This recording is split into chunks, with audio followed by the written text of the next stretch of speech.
Hello everyone, so welcome to this lecture. अभी तक हमने जितने भी वीडियोस कंप्लीट किए हैं इलेक्ट्रिसिटी सीरीज के, उन सबके लिंक्स मैंने डिस्क्रिप्शन बॉक्स में डाल दिए हैं। तो प्लीज इस वीडियो को देखने से पहले आप उस वीडियो को जरूर देखें। आज हम शुरू कर रहे हैं हीटिंग इफेक्ट ऑफ करंट। जैसा कि आपने डेली लाइफ में देखा होगा कि अगर कोई फैन रोटेट कर रहा है तो उसका जो मोटर है वो गर्म हो जाता है। उसका रीजन क्या है? या फिर कोई वायर जिसमें करंट फ्लो हो रही है वो गर्म हो जाती है, इसका रीजन क्या है? तो आज हम इन सारी चीज़ों को एक्सप्लोर करेंगे और देखेंगे हीटिंग इफेक्ट ऑफ करंट। ठीक है, तो अगर मैं बात करूं एक सेल की, सपोज आपके पास एक सेल है, ठीक है, सेल में एनर्जी होती है, ठीक है, सेल के अंदर केमिकल रिएक्शंस होते हैं जिसकी वजह से सेल एनर्जी सप्लाई करता है। वो एनर्जी क्या काम करती है? पोटेंशियल डिफरेंस को मेंटेन रखती है। और उस एनर्जी से क्या क्या होता है हम ये देखते हैं। सपोज एक फैन है, मैं एक फैन का एग्जांपल ले रहा हूं, ठीक है, कनेक्टेड है सेल, एक फैन से कनेक्टेड है, ठीक। अच्छा, तो एनर्जी का एक पार्ट, एनर्जी, ठीक है, energy, first part of the energy वो यूज हो रहा है रोटेशन ऑफ द फैन में, ठीक है, रोटेशन ऑफ फैन में, ठीक।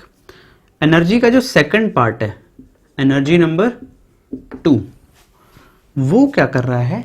वो इस फैन को हीट अप कर रहा है, हीटिंग अप द फैन, ठीक है, समझ में आ रहा है बेटा? तो जो सेल एनर्जी प्रोवाइड कर रहा है वो दो पार्ट्स में यूटिलाइज हो रही है।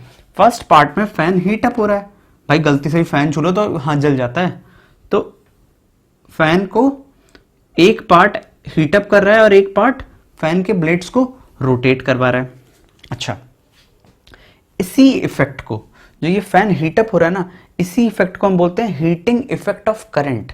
अब ये किस वजह से आता है, इसका क्या रीजन है? एक छोटा सा डेरिवेशन दिया है एनसीईआरटी में, मैं उसको कर देता हूं, आपको समझा देता हूं, और फिर हम देखते हैं कि कॉन्सेप्ट में क्या इंटरेस्टिंग है, ठीक है, और इस हीटिंग इफेक्ट ऑफ करंट का यूज क्या है। ठीक है, आपने देखा होगा जो डिवाइसेस होते हैं, लाइक जैसे कि इलेक्ट्रिक टोस्टर हो गया, ठीक है, जितने भी इलेक्ट्रिक इक्विपमेंट्स हैं मैं उनकी बात कर रहा हूं, या फिर हीटर हो गया या इलेक्ट्रिक केटल हो गई, ये सब क्या करते हैं? ये सब हमारे काम के लिए हैं। कैसे काम कर रहे हैं? ये हीट अप हो रहे हैं और उस हीट एनर्जी को हम यूटिलाइज कर रहे हैं। तो ये जो हीटिंग इफेक्ट ऑफ करंट है, इसका हम यूज करते हैं इलेक्ट्रिकल अप्लायंसेस में। बात समझ आ रही है?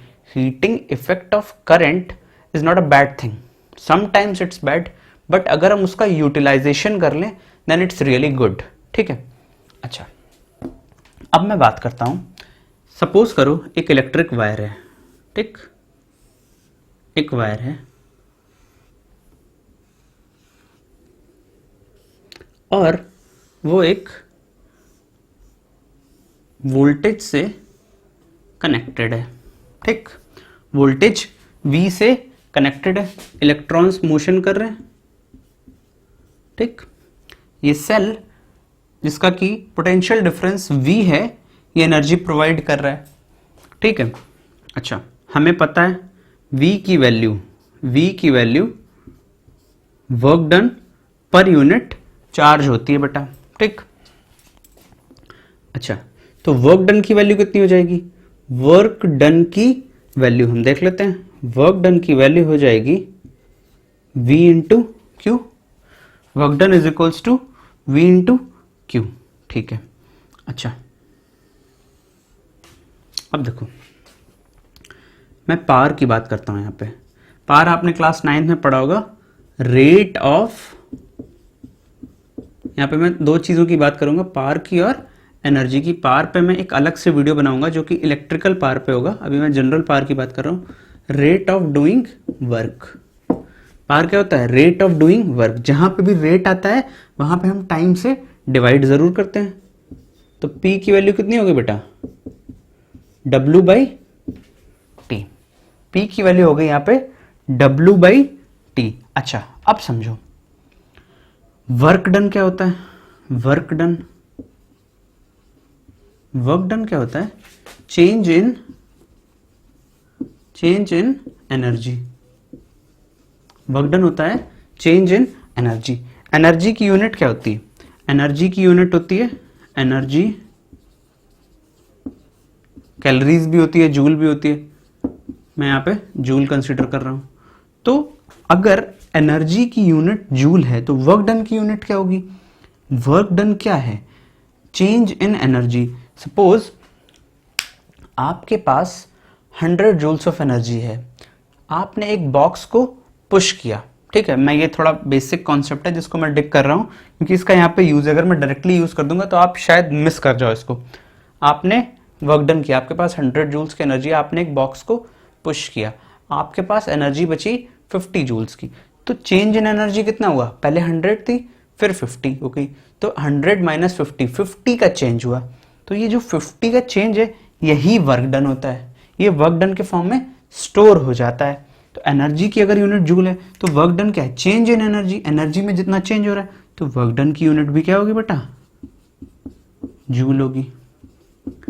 वर्क डन की यूनिट भी जूल होगी। इस चैप्टर में वर्क डन और एनर्जी को इंटरचेंजेबली यूज किया जाएगा, ठीक है। मींस वर्क डन की जगह पे एनर्जी भी लिख सकते हैं। मेरा आपको बताने का मतलब सिर्फ इतना था क्योंकि वर्क डन क्या है? चेंज इन एनर्जी, ठीक है। अगर मैं एक केस कंसीडर करूं, एनर्जी आपके पास पहले थी 100 जूल्स, ठीक, और आपकी फाइनल इनिशियल एनर्जी है इतनी, आपके पास इनिशियली एनर्जी है इतनी और आपकी फाइनल एनर्जी है 0 जूल्स, ये फाइनल एनर्जी है। तो चेंज कितना हुआ? चेंज कितना हुआ एनर्जी का? एनर्जी का चेंज हुआ 100 joules. 100 minus 0 is 100। It means ये जो चेंज इन एनर्जी है यही वर्क डन के फॉर्म में स्टोर हो जाता है। तो अगर मैं कहूं वर्क डन को हम एनर्जी से रिप्लेस कर सकते हैं, हाँ जी कर सकते हैं, बट उसके पीछे की कहानी पता होनी चाहिए कि वर्क डन क्या है? Change in energy. तो अगर मैं कहीं वर्क डन लिख रहा हूं और उसको रिप्लेस करके एनर्जी लिख रहा हूं तो कंफ्यूज नहीं होना, बस मैं इतना सा समझाना चाहता था यहाँ पे। तो पोटेंशियल इज इक्वल्स टू क्या होता है? Work done in moving a unit charge, ठीक है। तो वर्क डन की वैल्यू क्या होगी? Potential into that particular charge. अच्छा, अब देखो आप, अगर मैं यहां पे लिखता हूं पार, ठीक है, कितनी पार ये जो सोर्स है, सोर्स का मतलब क्या? सेल। सेल क्या करता है? सप्लाई करता है एनर्जी को, एनर्जी सप्लाई करता है जिससे कि करंट फ्लो होती है, ठीक है। तो ये जो सेल है ये कितनी पावर सप्लाई करेगा? किसको? लोड को। लोड क्या है हमारा? जो भी इक्विपमेंट है, जैसे टॉर्च है तो टॉर्च है हमारा लोड, टॉर्च है हमारा रेजिस्टेंस, और सेल क्या है? ये सोर्स ऑफ एनर्जी। समझ में आ रहा है? ठीक है। तो कितनी पावर ये सप्लाई करेगा, ठीक है। तो हम देखते हैं तो पावर क्या होता है? Work done upon time, rate of doing work, ठीक बेटा। तो पावर की जगह पे हम W/T लिख रहे हैं, W को रिप्लेस करते हैं हम। W को किससे रिप्लेस कर सकते हैं? V इंटू क्यू से। VQ की वैल्यू कितनी आ गई बेटा? W की वैल्यू VQ/T। अच्छा, आपको मैंने पहले ही क्लास में बताया था करंट क्या होता है? Q/T होता है, ठीक है। Rate of flow of charge होता है। तो Q/T को हम किससे रिप्लेस कर सकते हैं? Q/T को हम रिप्लेस कर सकते हैं I से, ठीक। तो Q/T को हम I से रिप्लेस कर दें तो P की वैल्यू कितनी आ गई? V into I। ये पावर इनपुट करेगा सोर्स लोड के लिए, ठीक है। This is the power input by the source. अच्छा, तो P की वैल्यू आ गई V इंटू आई। इसको मैं इलेक्ट्रिकल पावर बोल देता हूं, ठीक है। पावर पे एक अलग से पूरा मैं वीडियो बनाया हूं, ठीक है, तो वो आपको इस वीडियो के बाद मिलेगा। द P की वैल्यू है V इंटू आई, मीन्स इस सर्किट में फ्लो होने वाला करंट और इसका पोटेंशियल डिफरेंस, ठीक। तो P is equals to V into I. अब हम बात करते हैं इसका हम use heating effect of current में कैसे करेंगे। इतना नोट कर लो। आपके पास पावर का एक फॉर्मूला निकल के आ गया जो कि है P is equals to V into I. ठीक बेटा। अच्छा, और पावर होता क्या है? ये तो इलेक्ट्रिकल पावर हो गया। और पावर क्या होता है? वर्क डन बाई टाइम भी होता है। ठीक है, या फिर मैं इसको एनर्जी बाई टाइम भी लिख सकता हूँ, क्योंकि अभी मैंने आपको बताया वर्क डन और एनर्जी को मैं इंटरचेंज कर सकता हूँ, क्योंकि work done change in energy होता है। अच्छा, तो अगर मैं इस इक्वेशन को, और ध्यान से देखना, और इस इक्वेशन को देखूं P is equals to V I और P is equals to E by two, तो मैं क्या लिख सकता हूं? क्या मैं ऐसे लिख सकता हूं? वी आई इक्वेट कर दे रहा हूं मैं इस इक्वेशन और इस इक्वेशन को। ठीक, तो P is equals to V I, तो वी आई की जगह इज इक्वल्स टू पावर क्या भी है? ई बाई टी भी है, पावर क्या भी है? वी इंटू आई भी है, is equals to E by T लिख सकता हूं, बिल्कुल लिख सकता हूं। एनर्जी की वैल्यू कितनी आ गई? एनर्जी की वैल्यू आ गई वी आई टी। बहुत इंपॉर्टेंट फॉर्मूला, बहुत ही ज़्यादा इंपॉर्टेंट फॉर्मूला। अभी मैं आपको एक अच्छी चीज़ दिखाता हूँ जिससे कि आपको समझ में आए कि एनर्जी कौन सी एनर्जी है। अच्छा, अब देखो, एंड तक देखना इस वीडियो को, बहुत ही अच्छे से समझ में आएगा आपको। ये जो एनर्जी है ये कौन सी एनर्जी है? सेल एनर्जी सप्लाई कर रहा है। मैंने आपको बताया अगर कोई इलेक्ट्रिकल डिवाइस है तो उसकी एक एनर्जी, अगर फैन है तो एक एनर्जी फैन को रोटेट करने के लिए, और दूसरा पार्ट ऑफ एनर्जी से फैन हीट अप हो रहा है। ठीक है, अगर मैं एक रजिस्टर की बात करूं, अगर मैं एक रजिस्टर की बात करूं, ये करंट फ्लो हो रहा है रजिस्टर में, रजिस्टर में करंट फ्लो हो रहा है। अब रजिस्टर में कुछ रोटेट करने जैसा तो है नहीं, ना ही कोई लाइट लगी है। जो अगर बल्ब को आप एनर्जी दे रहे हो, एक बल्ब को जब आप एनर्जी देते हो तो उसका एक पार्ट लाइट अप करने के लिए यूज होता है और दूसरे पार्ट से बल्ब गर्म हो जाता है। बट अगर मैं एक रजिस्टर की बात करूं तो रजिस्टर में ना ही कोई ब्लेड लगे हैं जो रोटेट करेंगे उस एनर्जी से, ना ही कोई लाइटिंग एलिमेंट लगा है जो ग्लो करेगा उस एनर्जी से। तो अगर ये इलेक्ट्रिक करंट इस रजिस्टर के थ्रू फ्लो होता है बेटा, तो ये सारी की सारी एनर्जी, सारी की सारी एनर्जी किस फॉर्म में आ जाती है? V is the voltage, I is the current and T is the time. एक पर्टिकुलर टाइम के लिए I करंट फ्लो हो रहा है V वोल्टेज पे, तो एनर्जी जनरेट होती है VIT। और ये सारी एनर्जी किस फॉर्म में होती है? किस फॉर्म में होती है? हीट के फॉर्म में डिसिपेट हो जाती है, डिसिपेट हो जाती है। तो इस एनर्जी को मैं क्या भी लिख सकता हूं? H is equals to V I T. H is equals to V I T.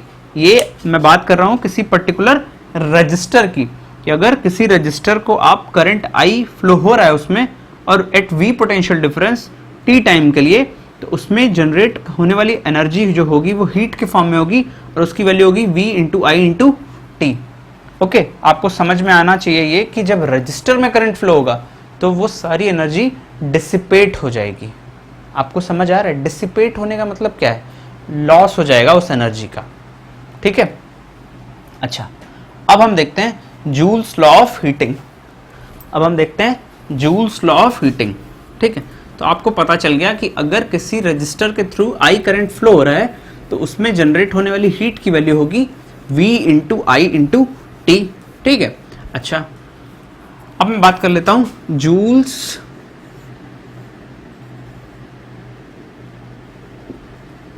Law of heating.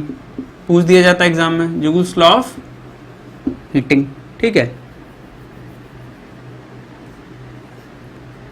Joule's law of heating, इसमें क्या है आपको पता चला?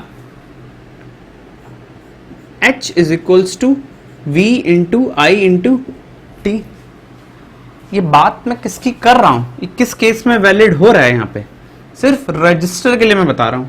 तो हमें पता है Ohm's law, V is equals to I into R, V is equals to I into R. तो V को, इस V को मैं किससे रिप्लेस कर दे रहा हूं? I R से रिप्लेस कर दे रहा हूं। तो मैं क्या लिख सकता हूं, H is equals to I R into I into T. इतना समझ में आ रहा है? H की वैल्यू क्या होगी बेटा, आई स्क्वायर आर टी।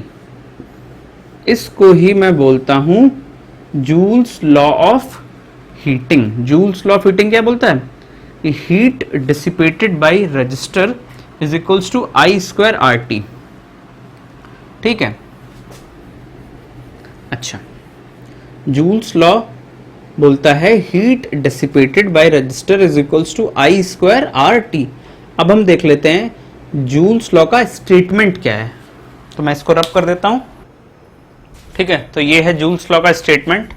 ये कहता है कि करंट अगर किसी पर्टिकुलर रजिस्टर में आई फ्लो हो रहा है और उस रजिस्टर की वैल्यू आर है और करंट टाइम टी के लिए फ्लो हो रहा है, तो जो हीट प्रोड्यूस होगी रजिस्टर में वो डायरेक्टली प्रोपोर्शनल होगी square of the current. Directly proportional होगी स्क्वायर ऑफ द करंट।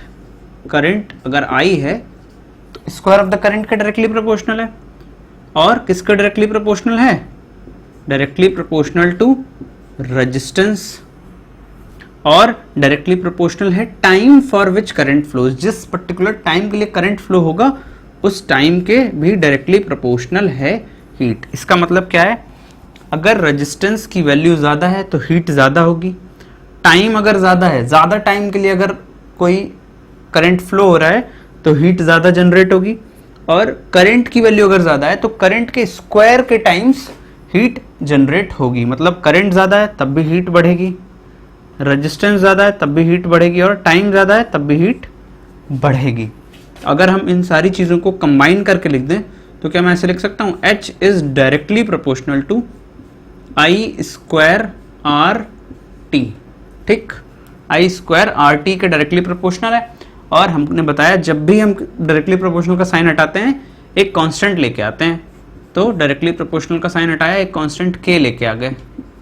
ठीक है, एक कांस्टेंट k लेके आए, और इस k की वैल्यू हम मान लेंगे, सपोज कर लेंगे k की वैल्यू 1 है, तो h की वैल्यू आ गई बेटा आई square R T.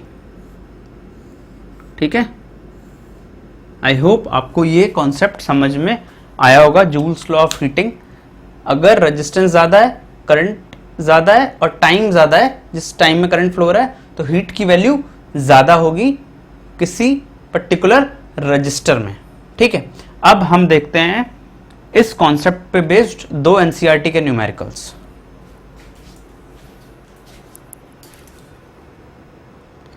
Okay guys, तो ये एनसीईआरटी का क्वेश्चन है। ठीक है, मैं आपको बता देता हूं, पावर की यूनिट इज वॉट्स। अच्छा, अब देखते हैं इस क्वेश्चन को। एक इलेक्ट्रिक आयरन है जो कि पावर कंज्यूम कर रही है 840 वॉट्स जब वो मैक्सिमम रेट पे हीटिंग कर रही है। मैक्सिमम रेट पे हीटिंग करने का मतलब क्या है कि आयरन में नॉब होता है, आप हीटिंग को सेट कर सकते हो कि मैक्सिमम पे करेगी या मिनिमम पे करेगी।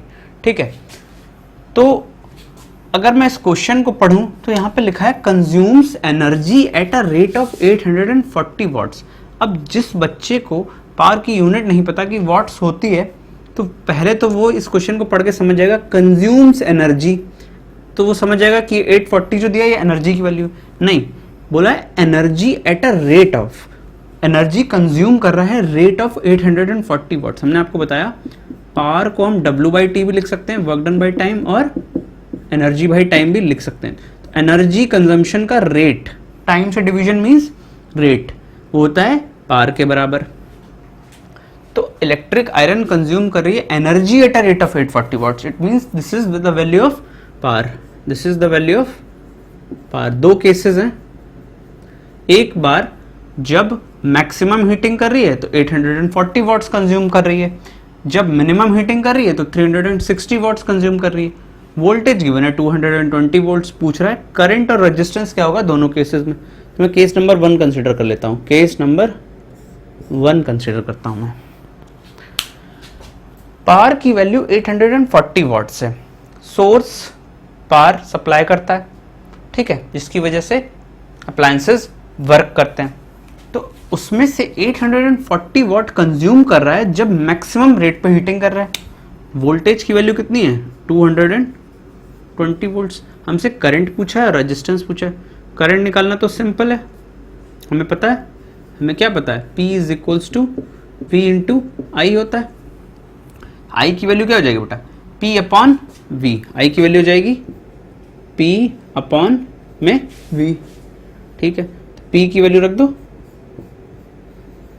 840/220, तो ये वैल्यू कितनी आ जाएगी, ये आ जाएगी 42/11 एम्पियर्स।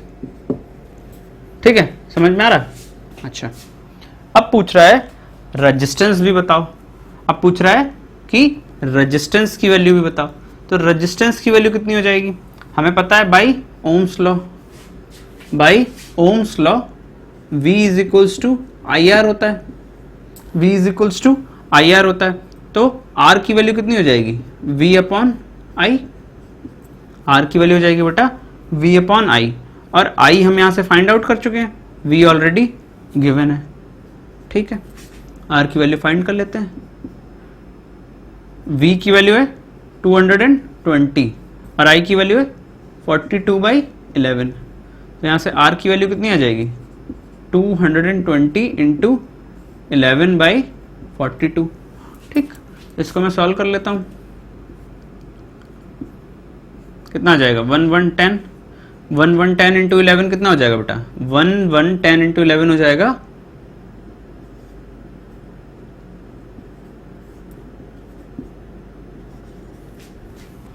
1210/21 ओम्स। इसको फर्दर आप सॉल्व भी कर सकते हो, डेसिमल में वैल्यू निकाल सकते हो। ये तो हो गया केस 1 का सोल्यूशन। ठीक, ये हो गया केस नंबर 1 का सोल्यूशन। अच्छा, अब हम करते हैं केस नंबर 2 की बात। केस नंबर 2 में जो हीटिंग हो रही है वो मिनिमम हो रही है, मिनिमम रेट पे आयरन हीटिंग कर रही है।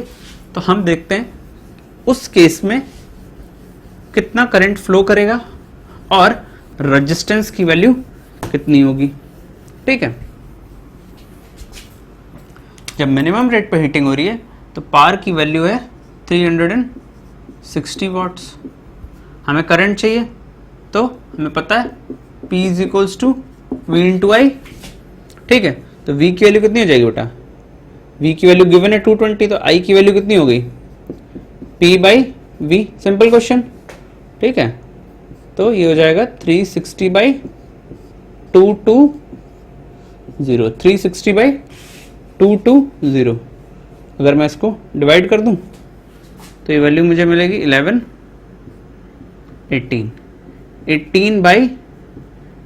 एम्पियर्स। पहले करंट की वैल्यू ज्यादा आ रही थी, 42/11 आ रही थी, अब करंट की वैल्यू कम आ रही है। ठीक है, it means iron come current draw करेगी। अच्छा, अब हम देखते हैं रेजिस्टेंस में क्या है। ये जो क्वेश्चंस होते हैं ना कंपैरिजन वाले, ये हमें कुछ सिखा के जाते हैं कि इस केस में क्या होगा, तो अगर हम वैल्यू पार की कम कर दें उस केस में क्या होगा। तो इनसे आपको लर्निंग लेनी है, ना कि आपको सिर्फ आंसर निकालना है। अच्छा, अब देखो, अब पूछ रहा है रेजिस्टेंस, तो हमें पता है, हमें क्या पता है, हमें पता है V is equals to I into R होता है। तो R की वैल्यू देखो कितनी हो जाएगी, R की वैल्यू हो जाएगी V अपॉन आई। V की वैल्यू हमें पता है 220 और I की वैल्यू बेटा कितनी निकाली, 18/11 निकाली। I की वैल्यू निकाली 18/11। R की वैल्यू बेटा कितनी हो जाएगी, 220 इंटू 11/18। ठीक है, कोई प्रॉब्लम नहीं आनी चाहिए। अब देखो,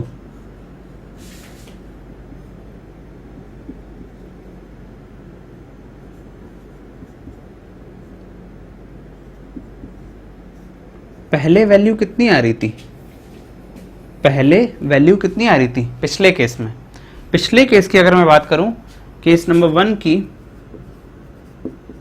केस नंबर 1 में जब P की वैल्यू थी, अब कंपैरिजन करो, जब P की वैल्यू 840 थी तब करंट की वैल्यू आ रही थी 42/11 amps and the resistance was resistance की वैल्यू आ रही थी 1210 बाई 21 ओम्स। ठीक है, इस केस में क्या हो रहा है, रेजिस्टेंस की वैल्यू आ रही है 1210 बाई 9 और यहाँ पे कितनी आ रही थी वैल्यू 1210 बाई 21। तो अगर आप इसको सॉल्व करोगे, अगर आप इन दोनों वैल्यूज को सॉल्व करोगे तो आपको पता चलेगा कि ये वैल्यू कम है और ये वैल्यू ज़्यादा है, ये वैल्यू कम है और ये वैल्यू ज़्यादा है। इट मीन्स, इसका मतलब क्या हुआ कि अगर सप्लाइड पावर की वैल्यू कम है या जो पावर वो कंज्यूम कर रही है 360 वॉट कंज्यूम कर रही है, पहले 840 वॉट्स कंज्यूम कर रही थी, अगर पावर कम कंज्यूम कर रही है तो करंट की वैल्यू कम होगी और रेजिस्टेंस बढ़ जाएगा। रेजिस्टेंस की वैल्यू क्या हो जाएगी बेटा, बढ़ जाएगी। और पावर अगर कम है तो करंट कम होगा और रेजिस्टेंस बढ़ेगा। पावर अगर ज्यादा है तो करंट ज्यादा होगा और रेजिस्टेंस कम हो जाएगा। आपको ये बात समझ में आ रही है या नहीं आ रही है? इन दोनों केसेस का अगर मैं कंपैरिजन करके यहाँ पे लिखूं, केस 1 एंड केस 2, करंट की वैल्यू आ रही थी वहां पे 42/11 और केस 2 में आ रही थी करंट की वैल्यू 18/11। रेजिस्टेंस की वैल्यू आ रही थी वहां पे 1210/21 और यहाँ पे रेजिस्टेंस की वैल्यू आ रही है 1210/9। इट मीन्स करंट की वैल्यू ज्यादा, रेजिस्टेंस की वैल्यू कम, करंट की वैल्यू कम, रेजिस्टेंस की वैल्यू ज्यादा। इट मीन्स अगर पावर ज्यादा है तो करंट की जो वैल्यू है वो ज्यादा होगी और रेजिस्टेंस की वैल्यू कम होगी, और अगर पावर कम है तो करंट की वैल्यू कम और रेजिस्टेंस की वैल्यू ज्यादा होगी। ये चीज मैं बार बार बोल रहा हूं, इसको आपको अपने दिमाग में बसाना है कि कॉन्सेप्ट इंपॉर्टेंट है, ना कि हम वैल्यू निकाल दिया आंसर आ गया। आप इसको आप फर्दर सॉल्व भी कर सकते हो। ठीक है, तो अब हम चलते हैं अपने नेक्स्ट क्वेश्चन की तरफ। ये क्वेश्चन देखो, इस क्वेश्चन को करने के बाद शायद आप जूल्स लॉ ऑफ हीटिंग से रिलेटेड सारे क्वेश्चंस कर पाओ। ये कॉन्सेप्ट आपको बहुत ही ज्यादा जरूरी है समझना। ठीक है, अब देखो, 100 joules of heat is produced each second in a 4 ohm resistance. Find potential difference across the resistor. एक रजिस्टर है, समझना, वो कनेक्टेड है एक वोल्टेज V से या फिर पोटेंशियल डिफरेंस V से, और इसमें हमने आपको बताया कि अगर करंट I फ्लो कर रहा है, अगर करंट I फ्लो कर रहा है रजिस्टर के केस में, तो वो हीट जनरेट करेगा, वो हीट जनरेट करेगा। अगर रजिस्टर की वैल्यू 4 है, रजिस्टर की वैल्यू कितनी है, 4 ओम का रजिस्टर है, और इसको एक सेल से लगा दिया, एक पोटेंशियल डिफरेंस से कनेक्ट कर दिया, इसमें करंट I फ्लो करेगा, तो इस रजिस्टर में हीट कितनी जनरेट होगी, हीट जनरेट होगी I² RT के बराबर। ठीक है, I² RT के बराबर इसमें हीट जनरेट होने वाली है। बोल रहा है 100 joules of heat is produced each second, मतलब H की वैल्यू दे दी उसने 100 joules, हर सेकेंड में 100 joules ऑफ हीट जनरेट हो रही है। इस बात का मतलब समझ लो, इस बात का सीधा सा मतलब ये कि जो टाइम की वैल्यू उन्होंने दी है ना, वो दी है 1 सेकेंड। हर सेकंड में 100 जूल्स हीट जनरेट हो रही है, मतलब हर सेकंड में 100, एक सेकंड में 100, 2 सेकंड में 200, 3 सेकंड में 300। तो अगर 100 जूल्स हीट जनरेट हो रही है तो कितने सेकंड में हो रही है, 1 सेकंड में हो रही है। अब देखो, H दे दिया, T दे दिया, H दे दिया, T दे दिया, R की वैल्यू दी है, हाँ जी बिल्कुल दे दी 4, R की वैल्यू दे दी 4 ओम्स। हमें क्या पूछा है, पोटेंशियल डिफरेंस V की वैल्यू पूछी है। क्वेश्चन को अप्रोच कैसे करना है, कैसे समझ में आएगा कि हमें क्या फाइंड करना है। हमसे V पूछा है तो हमें पता है V की वैल्यू कितनी होती है बेटा, V की वैल्यू होती है I इंटू R, हमें R पता है। अगर हम कैसे भी I फाइंड कर लें हमारा काम हो जाएगा। तो क्वेश्चन को समझना जरूरी है। 100 जूल्स हीट प्रोड्यूस हो रही है हर सेकंड में, H की वैल्यू 100, हर सेकंड में मीन्स टाइम की वैल्यू 1 सेकंड, और R की वैल्यू 4 ओम, R की वैल्यू 4 ओम। तो H is equals to I square R T. तो हमें क्या निकालना है, यहाँ से I की वैल्यू निकालनी है। तो आई स्क्वायर की वैल्यू हमें फाइंड आउट करनी है, आई स्क्वायर की वैल्यू हमें फाइंड आउट करनी है। तो हम लिख लेते हैं आई स्क्वायर इज इक्वल्स टू कितना हो जाएगा बेटा, H अपॉन में आर टी। ठीक, तो आई स्क्वायर H है 100, H की वैल्यू है 100 और R की वैल्यू कितनी गिवन है 4, टाइम की वैल्यू कितनी है 1। सारी यूनिट्स SI यूनिट में। अच्छा, तो आई स्क्वायर की वैल्यू यहां से कितनी आ गई, ये आ गई 25। आई स्क्वायर की वैल्यू आ गई 25, तो आई की वैल्यू कितनी आ जाएगी, आई स्क्वायर की value 25 I. I square is equals to 25, तो आई इज इक्वल्स टू कितना हो जाएगा, under root of 25, under root of 25। तो आई की वैल्यू कितनी हो जाएगी बेटा, आई की वैल्यू हो जाएगी plus minus 5 amperes, plus minus 5 amperes. या तो +5 हो सकती है या -5 हो सकती है, बट अभी आपके क्लास 10th के लेवल पे करंट माइनस में इसका कॉन्सेप्ट नहीं है, तो आप वैल्यू कंसीडर करोगे करंट की +5 एम्पियर्स। ठीक है, करंट की वैल्यू कंसीडर करोगे +5 एम्पियर। माइनस में करंट का मतलब क्या होता है, सीधा सा कि करंट की डायरेक्शन जो है वो ऑपोजिट है। ठीक है, अगर करंट +5 है तो करंट ऐसे जा रही है, अगर करंट -5 है तो करंट ऐसे जा रही है। ठीक है, करंट की वैल्यू कितनी ले लोगे, करंट की वैल्यू ले लोगे +5 एम्पियर्स, क्योंकि वैल्यू है तो आप प्लस साइन कंसीडर करोगे। अच्छा, अब देखो, अब समझो हमें क्या चाहिए, V चाहिए। तो V इज इक्वल्स टू कितना हो जाएगा बेटा, V इज इक्वल्स टू हो जाएगा I इंटू आर। तो 5 into 4 that is 20 volts. Means ये जो सोर्स है ये है 20 वोल्ट्स का। आई होप आपको ये क्वेश्चन अच्छे से समझ में आ गया होगा। तो अगर आपको ये वीडियो अच्छा लगा है तो प्लीज़ वीडियो को लाइक ज़रूर करना, चैनल को सब्सक्राइब जरूर करना। हम आपके लिए ऐसे ही अच्छे वीडियोस लेके आते रहेंगे। Thank you.